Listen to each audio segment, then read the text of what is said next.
Hello everyone, Radhe Radhe. Supply Ekadashi की हार्दिक शुभकामनाएं। कैसे पूजा पाठ करनी है आगे जानते हैं, आइए। हेलो एवरीवन, राधे राधे, जय श्री कृष्णा। अभी देखिए हमारे लड्डू गोपाल जी सो रहे हैं। ठंडक का समय है, दिसंबर का, तो बहुत ज़्यादा ठंडक पड़ रही है। तो अभी हम जा रहे हैं अपने लड्डू गोपाल जी को जगाएंगे। कितने प्यारे लग रहे हैं मेरे लड्डू गोपाल जी। तो सबसे पहले हम लड्डू गोपाल को हल्का से गुनगुना है तो गुनगुना जल पिलाएंगे। सुबह सुबह मॉर्निंग में उठने के बाद में जल ज़रूर पिलाना चाहिए लड्डू गोपाल जी को। जल पिलाने के बाद में फिर हम हल्का सा ये गुनगुना दूध करके लाएंगे तो दूध पिला देंगे लड्डू गोपाल जी को प्रेम पूर्वक। फिर जिस पात्र में हमें स्नान कराना है तो उसमें हम सबसे पहले लड्डू गोपाल जी को स्नान कराएंगे। तो उसमें हम चंदन से सबसे पहले हम सात्विक बना लेंगे, क्योंकि खाली स्नान कराना है तो आप तुलसी दल डालिए, लेकिन खाली ही मतलब स्थान होता है जहाँ हमें स्नान कराना है तो वहाँ हमें खाली नहीं कराना होता है। तो तुलसी पत्र डाल दीजिए आप, या चंदन से आप सात्विक बना दीजिए। तो ये हमारे प्यारे से लड्डू गोपाल जी हैं जो उनका भी कराएंगे स्नान। उसके बाद में हम देखिए हल्का सा गुनगुना पानी है तो गुनगुने पानी से हम लड्डू गोपाल जी का स्नान करा देंगे। दूध से स्नान हो गया है तो उसके बाद में हम कराएंगे हल्के गुनगुने पानी से ही स्नान करा देंगे लड्डू गोपाल जी को। स्नान कराने के बाद में फिर अच्छे से हमें सूखे तौल से ही लड्डू गोपाल जी को पोंछना है।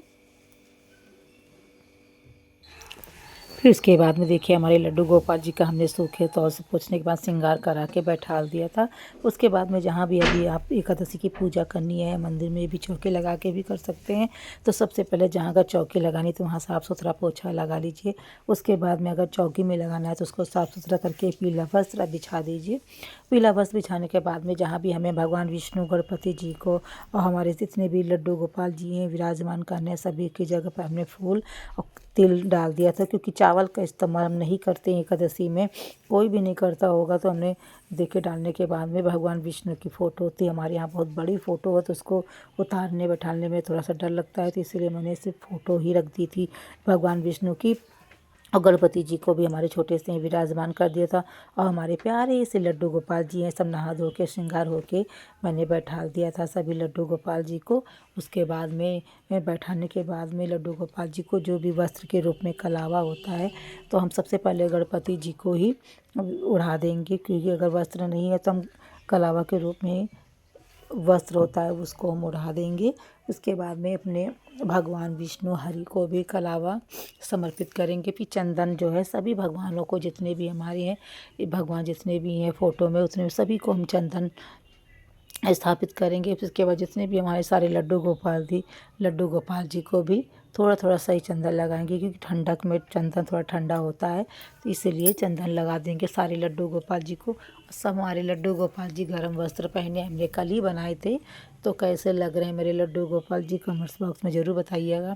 फिर उसके बाद में जहाँ हमें जोत विराजमान करनी है तो वहाँ पे भी हम फूल और काले तिल का इस्तेमाल कर रहे हैं, तो काले तिल डाल के ही जोत को स्थापित कर देंगे। उसके बाद में जितने भी फूल, अगर पीले फूल का ज़्यादा महत्व होता है, अगर नहीं है तो कोई बात नहीं, बिना फूल के भी हो सकता है, कोई भी फूल आप चढ़ा सकते हो। तो हमने पीले फूल जो भी हमारे पास में से पीले लाल सारे फूल हमने भगवान को समर्पित किए हैं। और गणपति जी को भी फूल चढ़ा दिया था मैंने, और हमारे प्यारे से लड्डू गोपाल जी को मैंने गुलाब के फूल समर्पित कर दिए थे।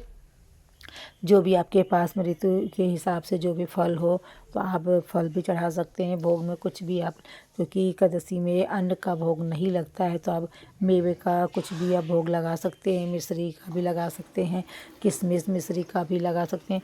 तो देखिए सभी को हमने मतलब भोग चंदन सब लगाने के बाद में उसके बाद में हमने तुलसी दल जो है मजरी थी तुलसी की, वो हमने लड्डू गोपाल जी को समर्पित किया, भगवान विष्णु को किया।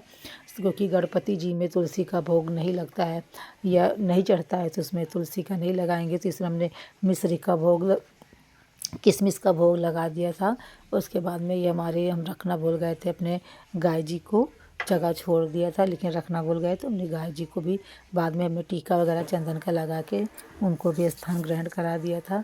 उसके बाद जोत वगैरह सब जलाने के, फल फूल चढ़ाने के बाद में जो भी फूल हमारे बाकी रह गए तो वो हम सभी भगवान को समर्पित कर देंगे।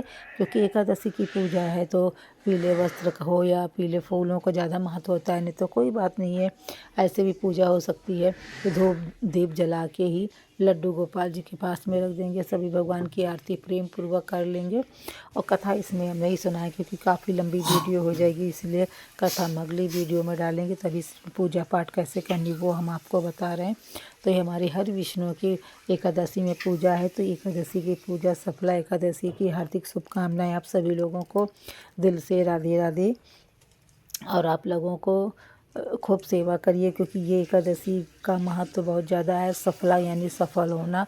जो लोग नहीं मतलब कमाते हैं, बिगड़े हैं या कुछ भी है, तो इसी के कारण ये एक व्यक्ति की कहानी है जो मैं आगे कहानी में बताऊंगी। जो कुछ नहीं करता था उसी की कहानी के विषय में ये है। तो वो किस तरह सफल हुआ है, किस तरह क्या उसने किया, तो जिससे उसका इस व्रत का नाम सफला एकादशी पड़ा। तो आगे हम कहानी में आपको ज़रूर से ज़रूर बताएंगे। तो इसी में से हमने पूजा पाठ की है, उसके बाद में आरती वगैरह करने के बाद में कथा भी हम अगली वीडियो में सुनाएंगे। हाथ में थोड़े से पुष्प और तिल लेके ही कहानी सुनी जाती है। तो कहानी सुनने के बाद में ही हमारी पूजा संपन्न हो जाती है।